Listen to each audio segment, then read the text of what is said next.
Halo Shalom guys, apa kabar? Ya guys, kali ini kita akan belajar lagi, tapi spesifik ya, membicarakan tentang cenbeng. Ya, cenbeng bagaimana sih? Boleh atau enggak menurut Kristen? Ya, sebab gini guys, ada yang bilang boleh, ada yang bilang enggak boleh, dosa loh. Tapi boleh deng, boleh yang ini. Enggak boleh. Dan lain sebagainya. Nah, kita akan bahas tuntas bagaimana apakah cenbeng itu boleh dilakukan atau tidak menurut iman Kristen. Supaya kita lebih paham ya guys, kita nggak salah. Katakan amin. Nah, guys, kita perlu tahu dulu ya apa itu cenbeng. Tapi guys, saya mau kasih bonus ya.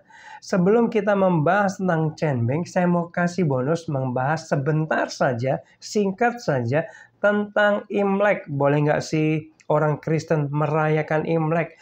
Karena guys, sama banyak yang masih bingung. Nah, gini guys, merayakan Imlek boleh nggak?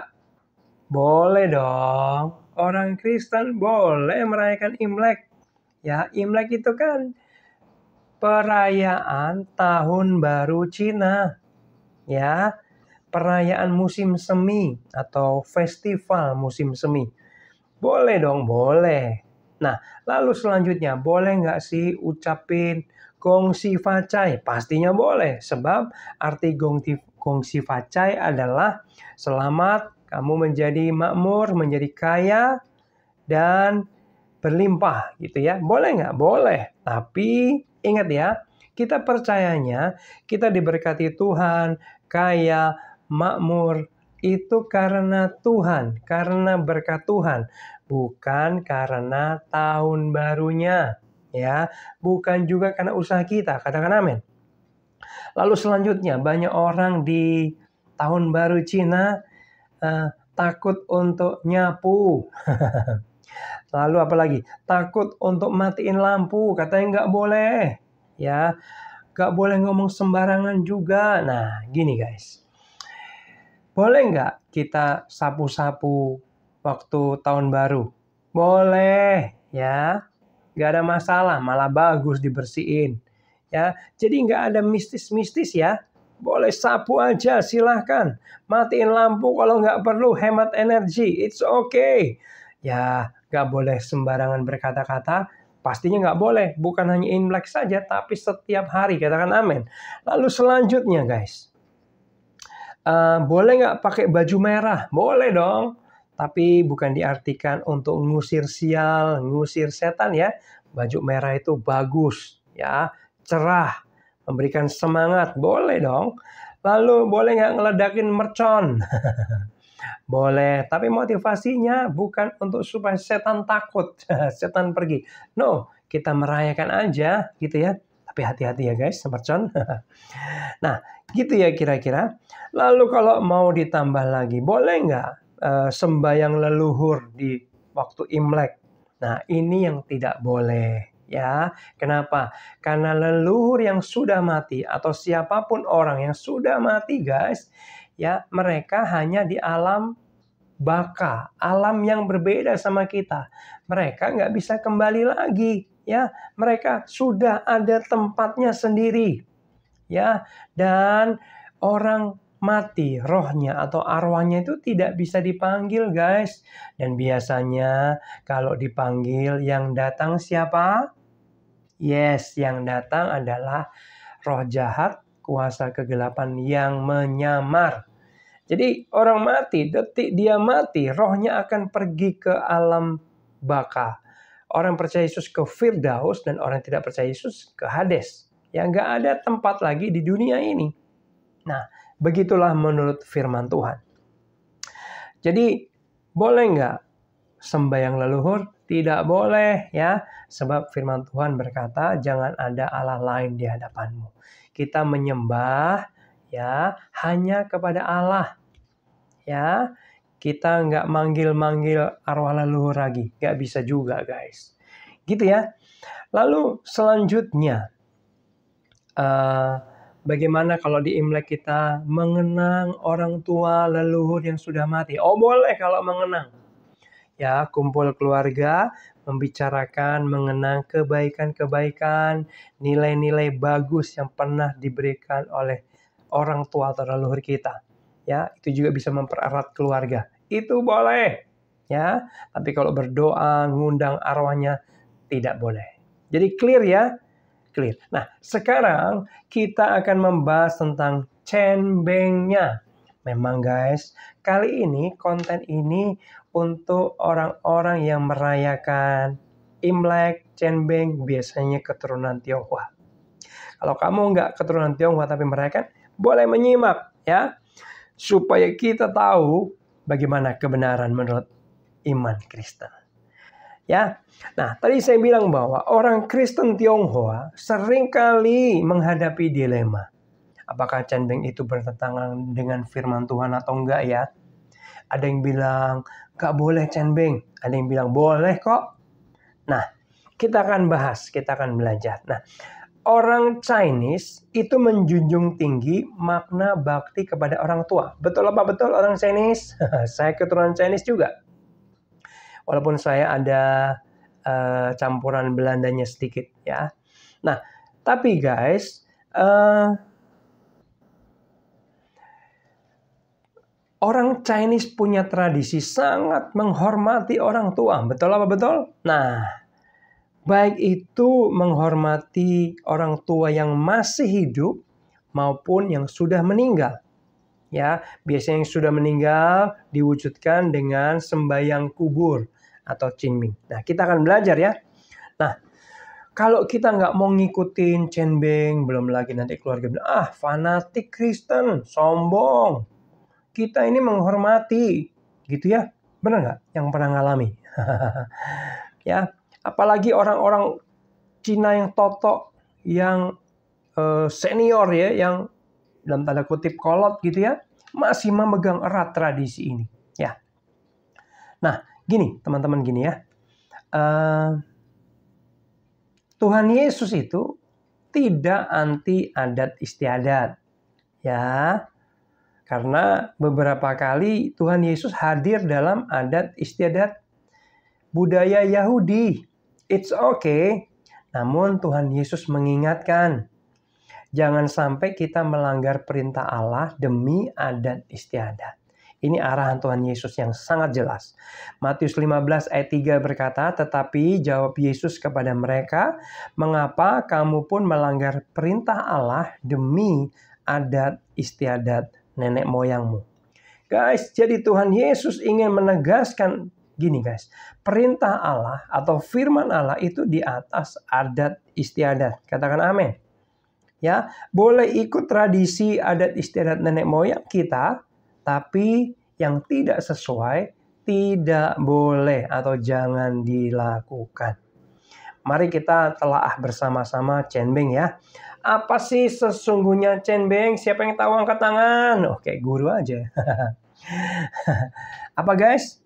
Cenbeng itu apa? Cing itu berarti bersih, ming itu berarti jernih. Nah, gitu. Cingming, cenbeng. Ya, itu sama. Nah, lalu artinya juga adalah sembahyang kubur.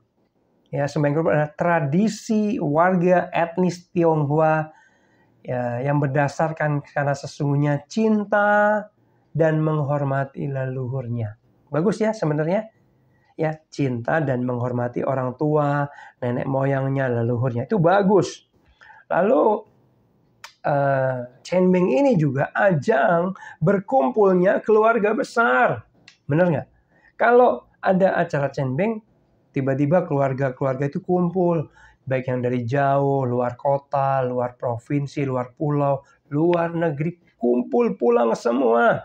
Dan ini bagus ya untuk mengikat rasa kekeluargaan. Kalau nggak ada acara cenbeng mungkin mereka nggak pulang.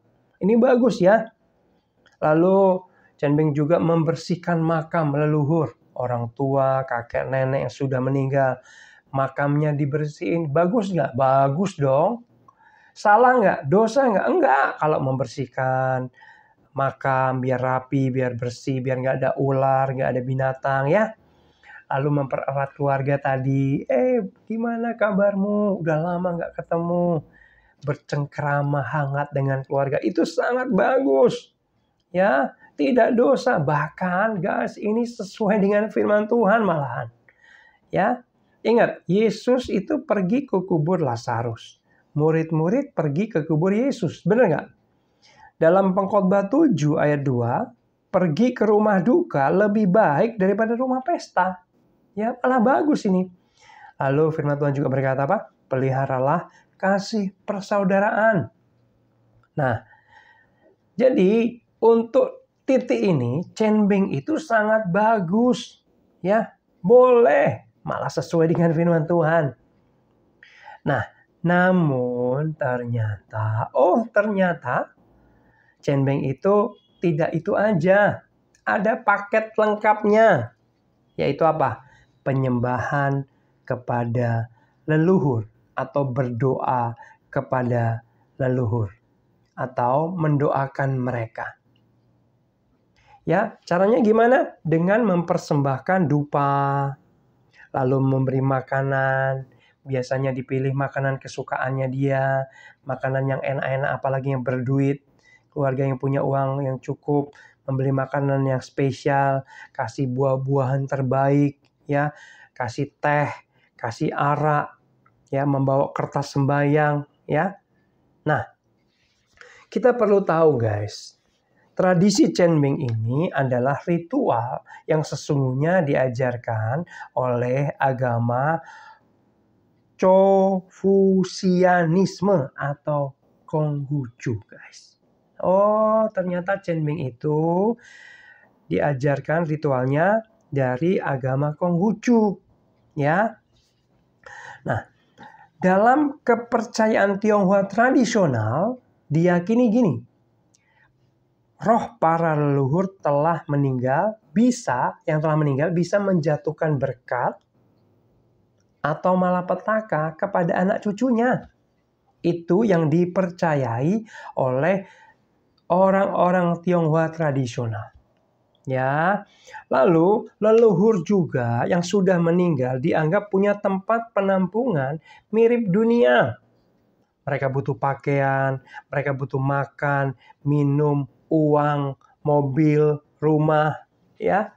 Makanya seringkali pernah lihat nggak, atau kamu pernah melakukan, atau keluarga kita pernah melakukan, ya, orang-orang mati itu dibakarin mobil-mobilan, rumah-rumahan, uang-uang mainan dibakar. Harapannya mereka supaya menerima di sana, nggak miskin di sana, cukup bahkan berlimpah di sana, ya. Nah, dalam hal inilah yang tidak diperkenankan oleh Tuhan, guys. Ya, jadi saya mau pisahkan gini gampangnya. Cenbing itu memiliki dua paket. Yang pertama adalah budaya sosial. Yang tadi, kumpul keluarga, bersihkan makam, ya. Itu bagus. Itu budaya sosial. Tapi ingat, ada budaya religiusnya. Ya, nah ini yang bertentangan dengan firman Tuhan. Religiusnya, yang mistis ini, ya, bertentangan dengan firman Tuhan. Matius 4 ayat 10. Maka berkatalah Yesus kepadanya, "Enyalah iblis, sebab ada tertulis, engkau harus menyembah Tuhan Allahmu, dan hanya kepada Dia sajalah engkau berbakti." Ya, kita nggak boleh berdoa kepada leluhur. Ya, dan kita juga tidak mendoakan leluhur karena doa kita juga nggak berguna apa-apa. Ya, orang itu ditentukan bagaimana nanti di alam baka itu, yang menentukan adalah ketika kehidupan di dunianya, bukan doa-doanya. Ya, orang Kristen tidak mengenal mendoakan orang mati, guys, nggak bisa, nggak berfungsi apa-apa. Ya, lalu Imamat 19 ayat 31. Janganlah kamu berpaling kepada arwah atau kepada roh-roh peramal. Janganlah kamu mencari mereka dan dengan demikian menjadi najis. Karena mereka, akulah Tuhan Allahmu. Guys, firman Tuhan menjelaskan bahwa melakukan ziarah kubur, ya, membersihkan kuburan nenek moyang, berkumpul keluarga, itu boleh banget. Bahkan itu sesuai dengan firman Tuhan. Tapi tidak boleh ritual penyembahannya. Mempersembahkan makanan, membakar dupa, berdoa, itu tidak boleh. Ya, boleh nggak bakar hiyo? Pembakaran hiyo itu identik dengan penyembahan. Ya, jadi nggak boleh. Penyembahan kita hanya kepada Tuhan, Tuhan Yesus. Orang Kristen mula-mula pernah menolak membakar dupa untuk mengakui keilahian Kaisar Roma. Nggak mau, Kristen mula-mula dulu. Ya, bahkan mereka rela mempertaruhkan nyawanya untuk tidak melakukan membakar dupa. Jadi hindari bakar hiyo ya guys.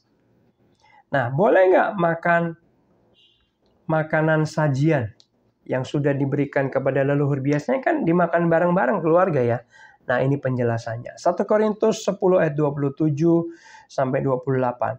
Kalau kamu tidak diundang makan oleh seorang yang tidak percaya dan undangan itu kamu terima, makanlah apa saja yang dihidangkan kepadamu tanpa mengadakan pemeriksaan karena keberatan hati nurani. Perhatikan ini.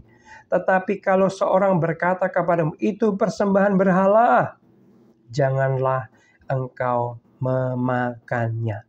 Oleh karena dia yang mengatakan hal itu kepadamu dan karena keberatan hati nurani. Jadi, kalau kamu tahu makanan yang disajikan adalah makanan dari penyembahan berhala, jangan dimakan. Ya, jangan dimakan. Guys, banyak makanan yang lain lah. Gitu ya. Kecuali. Ingat peristiwa Daud makan roti sajian? Jadi, saya berani bilang kita boleh makan makanan yang sudah disajikan kepada berhala. Asal kamu gak ada makanan lagi kayak Daud. Ya, kamu sedang kemiskinan, lapar luar biasa, hampir mati gitu-gitu. Ya, itu boleh kamu makan. Ya. Tapi kalau kamu ada makanannya lain, makan makanan yang lain aja lah. Itu lebih bijaksana, ya lebih bagus. Ya, gitu ya, jelas ya. Nah, oke. Guys, semoga konten ini bisa mengclearkan, ya, memperjelas apakah cenbing itu boleh atau tidak. Nah, guys, saya mau simpulkan dengan cepat saja ya. Nah, guys, yang pertama tentang apakah orang Kristen boleh merayakan Imlek? Boleh banget. Ya, tapi motivasinya hanya kepada Tuhan. Ya, contoh mengucapkan gongsi facai, itu kamu menjadi kaya, menjadi makmur, diberkati. Ya, boleh, tapi kita harus percayanya gini, saya diberkati Tuhan, berkat datang daripada Tuhan. Bukan dari usaha saya, bukan dari peristiwa tahun barunya, tapi dari Tuhan. Amin. Ya, gak boleh nyapu-nyapu, boleh kok. Udah nggak usah ngikuti yang mistis-mistis kayak gitu. Nyapu aja, matiin lampu aja, berhemat yang nggak perlu, ya kan? Nah, kalau ngomongin yang nggak benar, ya memang nggak boleh. Ngomongin kapanpun, bukan di hari Imlek aja. Amin. Nah, pakai baju merah boleh. Ya, tapi bukan untuk ngusir sial, ngusir setan, bukan ya. Ledakin mercon, boleh buat seru-seruan perayaan, boleh. Tapi bukan tujuannya untuk nakut-nakutin iblis, nakut-nakutin sial, setan gitu ya, bukan. Barongsai boleh nggak? Barongsai boleh-boleh aja kita melihat barongsai ya. Lalu kalau barongsai masuk ke rumah untuk membersihkan dari kuasa kegelapan, no, kita nggak percaya itu. Ya boleh masuk-masuk aja ke rumah. Tapi kita motivasinya yang membersihkan rumah itu Tuhan Yesus, Tuhannya kita. Melalui kuasa darah Yesus berkuasa, setan takut, bukan karena barongsai. Amin. Nah, lalu selanjutnya cenbing ya. Secara singkat saya mau jelaskan di kesimpulannya ini bahwa orang Kristen boleh merayakan cenbing. Tapi ingat ya, ada 2 peristiwa dalam cenbing. Yang pertama adalah budaya sosial. Budaya apa? sial. Artinya kumpul-kumpul keluarga, mempererat persatuan, bersihin makam. Itu boleh banget. Ya, berziarah ke kubur boleh banget, datang ke kubur boleh banget. Tapi ingat, ada budaya religiusnya, dan ini yang tidak boleh. Budaya religiusnya apa? Ketika kita berdoa, mempersembahkan makanan, dupa, ya, hiu, penyembahan-penyembahan kepada leluhur, atau mendoakan leluhur pun tidak boleh. Kita hanya berdoanya kepada Tuhan saja. Dan kita juga tidak mendoakan orang-orang yang sudah mati. Karena nggak ada gunanya, nggak ada fungsinya. Orang yang sudah mati tidak bisa didoakan kembali. Ya, nasib mereka ditentukan bagaimana kehidupan mereka waktu hidup di dunia. Jadi gitu ya guys. Jadi kamu bisa pilah-pilah ini. Bagaimana, oh ini benar, ini boleh, ini nggak boleh, ini sesuai firman. Sekarang sudah jelas. Nah, bagikan video ini kepada keluargamu yang Kristen, yang Chinese, yang merayakan Imlek atau merayakan Cenbing. Supaya mereka bisa ngerti juga. Nah, guys, pertanyaan saya, kalau seandainya kamu dipaksa sama keluargamu, ayolah menghormati orang tua. Kamu ini nggak berbakti sama orang tua, nggak hormat sama orang tua. Nah, kamu kalau sudah akil balik umurnya, ya udah dewasa, kamu bisa menolak secara apa? Secara halus dan berhikmat, dengan simpatik ya. Ingat, Yesus tidak anti adat istiadat. Kamu datang di situ nggak apa-apa. Tapi kalau sudah ada perayaan, sudah ada budaya religiusnya atau penyembahan-penyembahannya, kita tidak mau. Maaf, saya Kristen. Maaf ya, saya sudah nggak lagi berdoa seperti ini. Saya ada di sini menghormati saja, gitu ya, guys ya. Oke. Nah, semoga ini bisa menjadi berkat, guys. Kita berdoa sebentar yuk. Bapak hamba berdoa buat teman-teman yang menyaksikan video ini supaya mereka diberkati. Mereka jelas sekarang apa yang benar, apa yang tidak benar. Dan mereka boleh melakukan apa yang sesuai dengan firman-Mu tentang Imlek bahkan Cenbing ini Tuhan. Terima kasih Bapak. Berkati mereka yang mendengar dalam nama Yesus. Haleluya. Amin. Tuhan Yesus memberkati.